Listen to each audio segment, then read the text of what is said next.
네, 여러분 안녕하십니까. 오늘 이 시간에는 집값 떨어져도 하락한 가격으로 절대 못 사는 이유에 대해서 말씀드리겠습니다. 시작하기 전에 먼저 구독과 좋아요 그리고 알람 버튼까지 꾹 눌러주시면 좋겠습니다.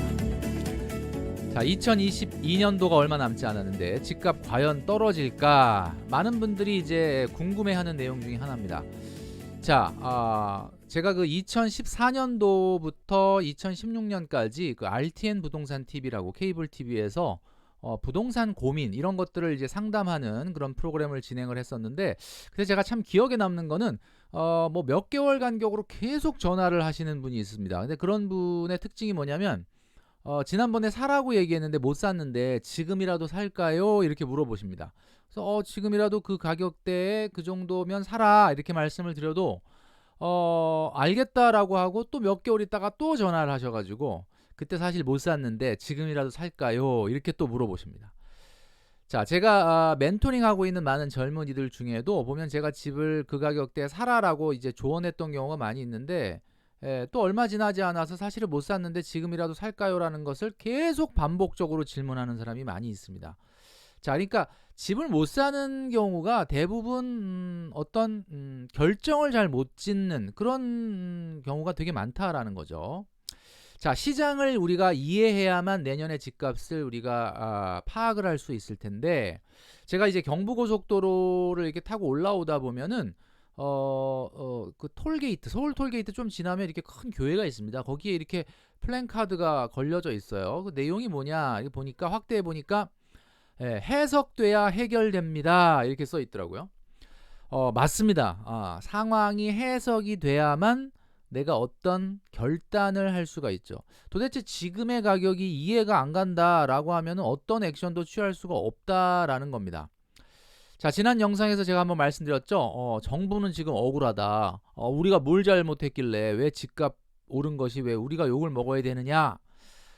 지난번에 한번 그 9월 달에 그 총리가 국회의원의 이제 질문에 경제가 폭망되고 집값이 이렇게 오른 것이 어떻게 보면은 정부 정책의 책임이다 이런 이야기를 했을 때 총리가 뭐라고 얘기했냐면 경제가 추락하는 나라에서 집값이 왜 오르겠느냐. 그러니까 다시 말해서 경제가 굉장히 사실 좋은데 뭐 이런 식의 이야기를 했었습니다. 자, 이게 이제 그래서 아직도 집값이 왜 오른지를 모른다라고 이제 욕을 먹고 있는데, 우리가 보통 부동산 가격은 경기에 후행한다고 알려져 있죠. 경기 후행적 상승도 있지만 사실은 경기 선행적 상승도 있습니다. 그러니까 경기 후행적 상승이라는 게 뭐냐면, 경기가 좋아서 사람들이 막 돈을 많이 벌면 집을 사려고 하고 부동산에 투자를 하려고 하니까 후행적으로 경기가 좋은 이후에 집값이 상승한다라는 게 일반적인 논이에요. 그런데 꼭 그것만 있는 건 아닙니다. 경기가 너무 어려워도 돈이 대부분 안전자산인 집으로만 몰리면서 상승하는 경기 선행적인 상승도 있다라는 거죠. 그러니까 현 정부 들어와서 아파트 가격이 이렇게 올라간 거는 사실 이 경기 선행적 상승이다라고 봐야 됩니다. 자, 그것을 이제 정부는 잘 모르고 있다라는 거죠. 우리나라는 국토가 16.7%가 도시인데요. 그중에 인구가 92%가 그 도시에 살고 있습니다. 그러니까 한마디로 말해서 이 주택 문제라고 하는 것이 대한민국의 숙명일 수밖에 없는데, 많은 경우는 이런 얘기하죠. 인구가 좀 줄면 주택 수요가 좀 줄지 않겠느냐. 자, 인구가 얼마나 주는지를 한번 통계청 자료를 가지고 한번 보니까 30세에서 70세 사이의 인구는 지금 현재 3,056만 명이라고 합니다. 자, 근데 이게 20년 정도 지나서 2040년에는 2,724만 명 정도로 줄어들어서 약 10.8% 정도가 감소한다. 자, 여러분들 어떻게 생각하십니까? 10.8%가 감소하는 것이 부동산, 주택 가격이 얼마 정도 영향을 줄 것이냐. 글쎄 뭐 정확하게 예측하기는 쉽지 않은데, 그거보다는 오히려 1인 가구의 증가 속도가 굉장히 높기 때문에 어쨌든 집이 좀 많이 필요한 게 아닌가라는 생각을 합니다. 우선 우리가 서울 수도권의 아파트 현황을 한번 봐야 될 것 같은데요. 자, 현재 서울 수도권, 여기서 서울 수도권이라고 하는 것은 서울과 경기도, 인천을 이야기하는데 그 인구가 2,600만 명입니다. 그러니까 우리나라 인구가 5,174만 명이니까 정확하게 50%가 수도권에 살고 있는 거죠. 자, 그런데 전체 주택 수를 보면 수도권의 집이 약 1053만 채 정도 있습니다. 그리고 그중에 아파트가 633만 채. 그래서 한 60% 정도가 아파트인데요. 서울이 이 52%로 아파트 비중이 가장 낮아요. 지금 뭐 재건축도 많이 제한하다 보니까 아무래도 재개발 재건축이 활성화되지 못하는 서울 같은 경우는 경기도 인천에 비해서는 아파트 비중이 많이 좀 떨어진다라고 볼 수 있습니다. 자, 그런데 올해 2021년도에 얼마나 공급이 됐느냐라는 걸 한번 보면 18만 채 정도, 그러니까 18만 1000채 정도가 공급이 됐는데 이게 지금 많이 공급이 된 건지 적게 공급이 된 건지 도대체 감이 안 오지 않습니까? 한번 생각을 한번 해볼게요. 자, 가구 수가 이제 이렇게 있다고 하는데 올해 코로나로 인해서 결혼 건수가 많이 좀 줄었다고 합니다. 근데 결혼이 어쨌든 21만 건이 있었습니다. 21만 건. 자, 그러면 21만 건이 결혼을 하면은 한 42만 명 정도가 결혼을 했다는 건데, 그러면 42만 명한테 새로운 주택이 얼마나 필요할까요?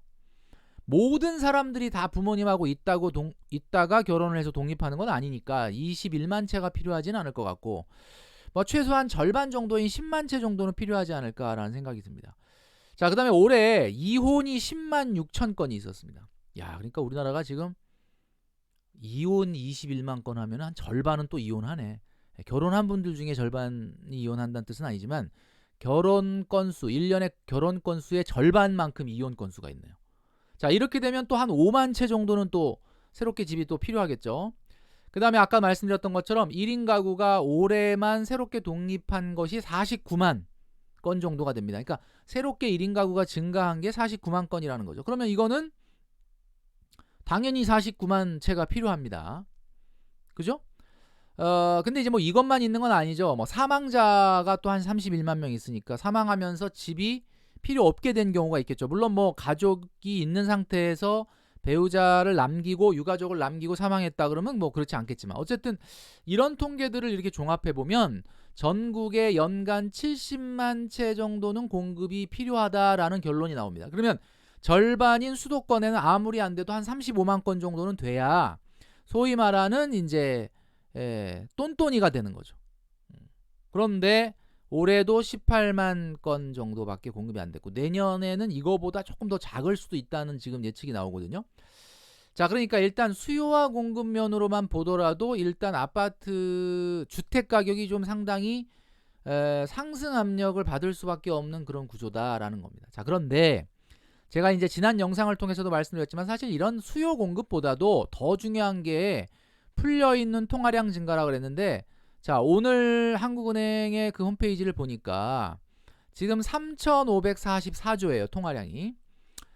우리가 그 전에 영상을 통해서 말씀드렸지만 밀턴 프리드만의 화폐 경제학에 의하면 아파트 가격, 자산 가격은 통화량 상승과 굉장히 밀접한 가격이 있습니다. 그래서 우리가 이제 우리나라의 통화량 상승을 보면은 깜짝 놀랄 게 우리가 지난번에 한번 말씀드렸지만은 지금 3,544조인데 이게 불과 2014년도에 2,000조를 돌파했다는 거예요. 여러분, 2014년도면 몇 년 전이죠? 2014년도면은 지금 7년 전입니다. 7년 전. 7년 전에 2,000조였는데 불과 7년 만에 3,544조예요. 물론 뭐 2배는 아닌데 와, 이게 정말 이게 상상이 가십니까? 이게 그래서 아파트 가격과 이 통화량이 굉장히 밀접한 관련이 있다는 거 제가 음마 아파트와 통화량의 증가폭을 가지고 한번 말씀드렸었죠. 지금 음마 아파트가 2005년도에 우리나라가 지금 통화량이 1,000조가 안 될 때 한 7억 정도였거든요. 자, 그러면 지난 16년간의 2005년부터 지금까지 16년간의 통화량 증가 353%가 증가했습니다. 자, 그런데 음마 아파트는 16년 동안 366%가 증가했어요. 굉장히 밀접한 관련이 있다는 거죠. 그러니까 한마디로 말을 해서 여전히 통화량, 뭐 수요 공급보다는 통화량의 어떻게 보면은 영향, 뭐 단기적으로는 수급이겠지만 굉장히 상승 압력이 있는 것만은 사실이다라는 겁니다. 그래서 지금 이제 막 그 금리가 올라가고 어떻게 보면 이제 계속 규제로 가격을 안정시키겠다는 정부 정책이 쌓이고 쌓여서 뭐 현재는 지금 약간 숨고르기인지는 모르겠지만 약간 좀 가격의 거래가 좀 줄어들면서 안정기에 접어들었단 말이에요. 자, 그러면 이런 경우에 이제 앞으로 1, 2년 정도는 뭐 하락이 이 지역에 따라서 나타날 수도 있습니다. 자, 그러면 그때 가격 떨어지면 내가 사겠다라고 하는 분들이 과연 살 수 있을까요?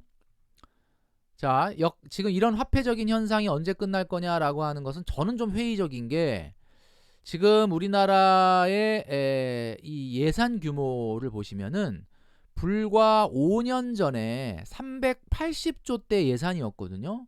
그러니까 불과 5년 만에 여러분 내년에 우리나라 예산이 600조입니다. 600조. 자, 이런 어떤 엄청난 재정 정책과 통화량 증가가 부동산을 분명히 영향이 있거든요. 자, 금리의 인상으로 인해서 지역별로 내년에 살짝 그 하락이 있을 수 있을 것 같은데, 하락폭이라는 것을 뭐 쉽게 가늠하기는 어렵겠지만, 자, 그러면 과연 그렇게 떨어졌을 때 살 수 있겠느냐? 저는 제 경험상 아니라고 봅니다. 가격이 설사 하락한다 하더라도 대부분의 분들이 그동안에 집을 안 사고 있었던 이유는 가격이 높아서 안 산 게 아니에요. 가격이 떨어지게 되면 오히려 더 못 삽니다. 자, 뭐 요즘 보도 나오는 걸 보면은 좀 기대감이 있죠. 강남도 신고가 멈췄다. 뭐 그다음에 부총리가 뭐 집값 대구는 5주 연속 하락, 하향 안정 흐름이다. 뭐 17%까지 떨어질 수도 있다. 그다음에 뭐 대통령 집값 안정세가 뭐 확고하게 정착시키겠다. 뭐 이런 어떤 기사들이 요즘 뜨고 있는데, 자, 여러분, 하락할 수 있다고 봅니다. 단기적으로는 뭐 폭락까지는 아니지만 하락할 수 있다고 봐요. 자, 그런데 이렇게 하락했을 때 하방 경직성이 좀 완화될 수는 있겠죠. 여기서 말하는 하방 경직성이라는 게 뭡니까? 제가 영상을 통해서 계속 말씀드리지만 주식하고 아파트는 다릅니다.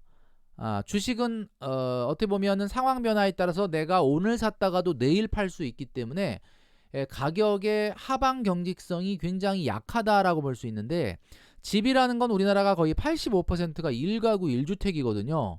그렇기 때문에 내가 살고 있는 집을 가격 변화나 어떤 경제적 요인 때문에 쉽게 팔진 않아요. 그래서 하방 경직성이 좀 공고하다라고 볼 수가 있는데, 가격이 만약에 내년도에 얼마라도 좀 떨어진다 그러면 당연히 하방 경직성이 완화될 겁니다.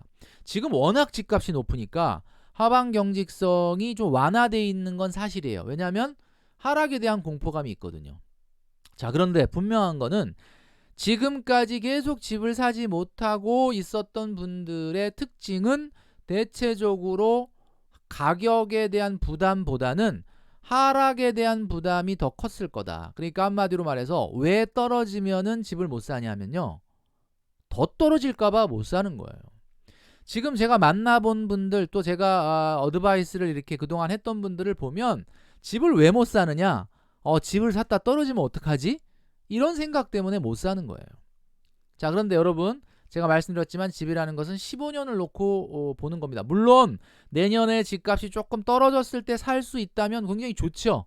그러나 막상 집값이 떨어지기 시작하면 더 떨어질까 무서워서 못 사는 경우가 거의 99%다라는 이야기입니다. 그래서 항상 말씀드리는 거지만 집이라고 하는 것은 15년 정도의 장기 계획을 가지고 구입을 하셔야 된다라는 말씀을 드립니다. 오늘 말씀드린 내용을 정리하면서 저는 물러가도록 하겠습니다.